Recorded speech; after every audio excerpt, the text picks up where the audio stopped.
존 칼빈의 기독교 강요 48번째 강의를 시작하겠습니다.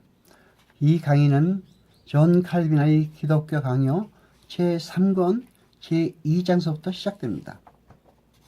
8절을 봅니다.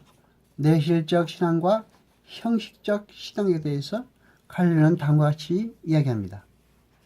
사람이 자기의 노력으로 신앙을 얻는 것인지 혹은 성령께서 신앙을 통하여 사람이 양자가 된 것을 증거하는 것인지에 대해서 확인해야 합니다. 믿음은 그 시초에서 화해를 내포하고 있는 것이며 이 화해에 의해서 사람은 하나님께 가까이 나아갑니다. 사람이 마음으로 믿어 의에 이루고라고 한 바울의 말을 습관한다면 그들은 신앙에 대해서 냉담한 성격을 만들어내지는 않을 것입니다. 그러나 이보다 훨씬 더 명백한 논거가 있습니다.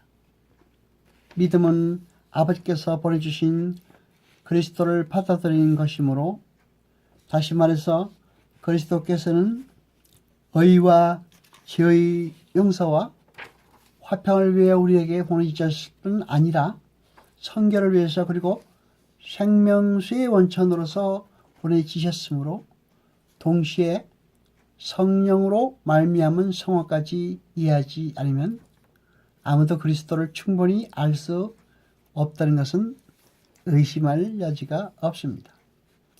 좀 더 평이한 표현을 한다면 믿음은 그리스도를 아는 지식을 기초로 삼는다고 말할 수 있습니다.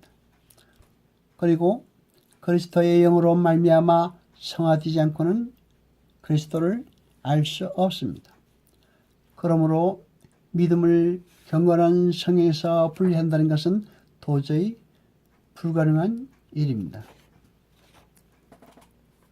9절에서 고린도전서 13장 2절에 대해서 내실적 신앙과 형식적 신앙의 차이를 칼빈은 증명한다고 말하고 있습니다.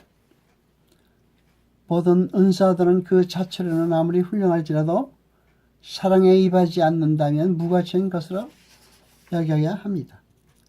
그 은사들의 목적은 원래 교회의 덕을 세우는 것이었으므로 이 일에 입하지 하지 못할 때는 은사는 힘을 잃습니다. 우리는 교육적 목적을 위해서 믿음에는 여러 가지 형태가 있다는 것을 인정하며 불신자들 사이에 하나님께 대한 어떤 종류의 지식이 있는 것을 알 수 있습니다. 그리고 그것을 밝히고 싶습니다. 그러나 경건한 사람들에게는 성경이 가르치는 바와 같이 믿음은 한 가지밖에 없다는 것을 우리는 분명히 선언해야 합니다. 물론 세상 사람들은 대개 하나님이 존재하신다는 것을 믿으며 복음서의 이야기와 성경의 다른 부분을 진리로 생각합니다. 이런 판단은 다른 사람들이 어떤 일이 있었다고 이야기하는 것이나 우리가 직접 목격한 일에 대해서 우리가 보통 가지는 판단과 그 성질이 비슷한 것입니다. 또 어떤 사람들은 이 정도를 넘어서 하나님의 말씀을 논의의 여지가 없는 신이라고 생각합니다. 그들은 하나님의 교훈을 전혀 무시하지 않으며 하나님이 경고와 약속에 다시 얼마나 충격을 느낍니다. 이런 사람들은 하나님의 말씀을 노골적으로 불경한 태도로 공격한다거나 거부한다거나 경멸하지는 않고 복종하는 채 하는 일종의 연극을 하고 있기 때문에 그들에게 믿음이 있다고는 하지만 이것은 그 말을 잘못 사용하는 것입니다. 10절에서 칼빈은 형식적 신앙은 환상에 불과하다라고 말하고 있습니다. 그러나 이런 믿음은 중요하지 않은 것으로서 믿음의 그림자나 외형에 불과하며 믿음이라고 부를 가치가 없다는 것입니다. 이런 사람들은 말씀을 조금 맛보고는 더욱더 욕심이 나서 말씀을 붙잡으며 그 거룩한 힘을 느끼기 시작합니다. 그래서 그들은 다른 사람들 앞에서뿐 아니라 자기 생각에도 믿는 것 같은 그릇된 인상을 갖게 됩니다.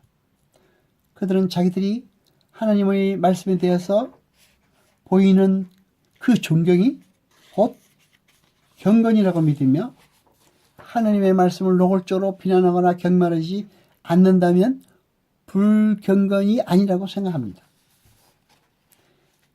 이런 동의는 어떤 종교든 간에 마음속까지 집단하지 못하고 정착하지 못합니다. 뿌리를 박는 것 같이 보이는 때도 있으나 그것은 살아있는 뿌리가 아닙니다. 그러나 이러한 종류의 그림자를 잘하는 사람들은 이 점에서 마귀들보다 나을 것이 없다는 것을 깨달아야 합니다. 그들은 마귀들도 믿고 떠는 일들을 듣고 이해한다고는 하지만 우둔하여서 마귀들보다도 열등합니다. 11절에서 버림을 받은 사람에게도 믿음이 있는가에 대해서 칼빈은 다음과 같이 말하고 있습니다. 하나님의 선택을 받은 사람들과 일시적인 믿음을 받은 사람들은 서로 유사점이 많지만 선택받은 사람들에게만 바울이 칭선, 확신, 즉 높은 소리로 아바 아버지라고 부르는 확신이 풍성하게 자라는 것입니다.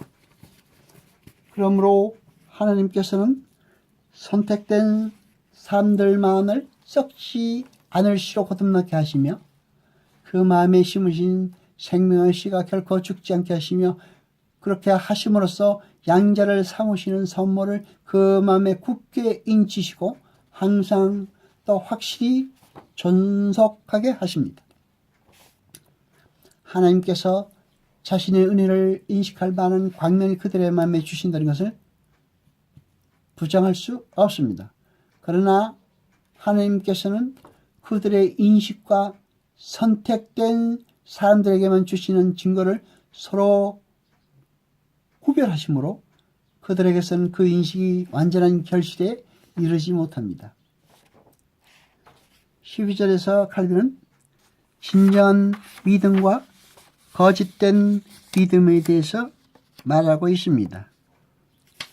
믿음은 우리에 대한 하나님의 인애를 아는 지각과 그 인애의 신실성에 대한 확실한 신념이지만 하나님의 사랑에 대한 인식이 세속적인 일 때문에 소멸되는 것은 이상한 일이 아니라고 말하고 있습니다. 이 인식은 믿음에 가깝지만 거기는 큰 차이가 있다는 것입니다. 성경이 선택된 사람들에게만 허락한 비밀의 계시에 관해서는 버림받은 사람들이 그 계시를 통찰하고 마침내 그것에 도달한다는 것은 부정되는 것입니다. 그럴 수 없다는 것입니다. 그러므로 그들이 하나님의 변함없는 뜻을 그대로 이해한다거나 그 뜻의 진실을 꾸준히 믿는다는 것은 할 수 없는 것이란 말입니다. 그들에게는 오직 일시적인 인식이 있을 뿐이기 때문입니다. 곧 선택된 사람들의 믿음이 아무리 부족하고 약하더라도 하나님의 영이 그들이 양자가 되었다가는 확고한 보증과 날인을 해 주심으로써 그가 새겨두신 표징은 그들의 마음속에서 결코 말소되지 않지만 사악한 사람들의 비치는 빛은 후에 사라지는 성질의 것인 것입니다. 그들의 마음속에 있는 씨에 대해서는 선택된 사람들의 경우와 달라서 성령께서 생명을 주시지 않으며 그 씨를 영원히 썩지 않게 만들지 않으십니다. 사람의 영은 그리스도께만 주어졌고 그 조건은 그리스도의 지체들에게 삶 속에 들어있는 그 사랑의 영을 풀어 넣으신 것입니다. 사랑의 영은 그리스도께만 주어졌고 그리스도께서는 그 지체들에게 그 사랑의 영을 불어 넣으시는 것입니다. 그리고 바울이 한 말을 확실히 선택받은 사람들에게만 해당되는데, 그 말은 우리에게 주신 성령으로 말미암아 하나님의 사랑이 우리 마음에 부은 바 됨이니 라는 구절입니다. 로마서 5장 5절입니다. 아멘. 칼빈은 13절에서 믿음이라는 말은 성경에서 여러 가지 뜻을 가지고 있다고 말하고 있습니다. 믿음은 그리스도를 소유하는 것이며, 그리스도 안에는 지혜와 지식의 모든 보호가 감추어 있으므로 믿음을 거룩한 교훈의 전체에 확대하는 것이 옳으며, 믿음을 거룩한 교훈에서 분리할 수는 없습니다. 14절에서 칼빈은 고상한 지식으로서의 믿음에 대해서 다음과 같이 이야기했습니다. 우리가 믿음을 지식이라고 부르는 것은 보통 우리가 인간의 강박적인 지각으로 아는 사물들에 관해서 말하는 지식이나 이해와는 다릅니다. 믿음은 감각을 훨씬 초월한 것이기 때문에 믿음에 도달하려면 사람의 마음은 그 자체를 초월해야 합니다. 마음은 믿음에 도달할 때라도 그 느끼는 것은 이해하지 못합니다. 그러나 이해하지 못하는 것을 믿을 때에는 그 신념이 확실하기 때문에 어떤 인간적인 것을 자체의 능력으로 지각할 때보다 더 많은 것을 이해합니다. 그러므로 믿음은 지식에 넘치는 그리스도의 사랑을 알아 그 넓이와 길이와 높이와 깊이가 어떠함을 깨닫는 힘이라고 바울은 표현하고 있습니다. 그가 말하는 뜻은 우리의 마음이 믿음 위에서 얻는 것은 어느 면으로 보든지 무한하며 이런 종류의 지식은 모든 이해력을 훨씬 초월한다는 것입니다. 그러나 주의 뜻의 비밀은 만세와 만대로부터 감추어졌던 것인데, 주께서는 그 비밀을 성도들에게 나타내셨습니다. 그러므로 믿음을 자주 인식이라도 부르며 요한이 지식이라고 부르는 데는 충분한 이유가 있습니다. 요한은 신자들이 스스로 하나님의 자녀인 것을 안다고 언급하고 있습니다. 그리고 또 그들은 확실히 이 일을 압니다. 그러나 그들은 합리적인 논증에 의해서 가르침을 받는다기보다는 하나님의 진리에 의해 더욱 강화되는 것입니다. 15절에서 칼빈은 믿음은 확실성을 내포한다고 말하고 있습니다. 믿음은 의심스럽고 변하기 쉬운 의견으로 만족하지 않으며 모호고 혼동된 관념으로도 만족하지 않습니다. 믿음은 완전하고 확정된 확실성을 요구합니다. 이런 확실성은 우리가 어떤 일을 체험했을 때와 증명했을 때도 경험되는 것입니다. 우리가 평온한 마음으로 감히 하나님 앞에 서지 못한다면 거기는 바른 믿음이 없다는 것을 분명하게 보여줍니다.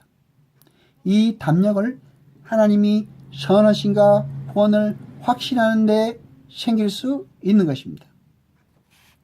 하나님을 선하다고 생각하지 않거나 구원을 확신하지 못하면 이 담력이 생기지 못합니다. 이 점은 의심할 여지가 없기 때문에 믿음이란 말은 확신이라는 뜻으로 사용하는 경우가 아주 많은 것입니다. 여호와 아버지 하나님 거룩하시니여, 세세토록 영광과 찬송 받으소서.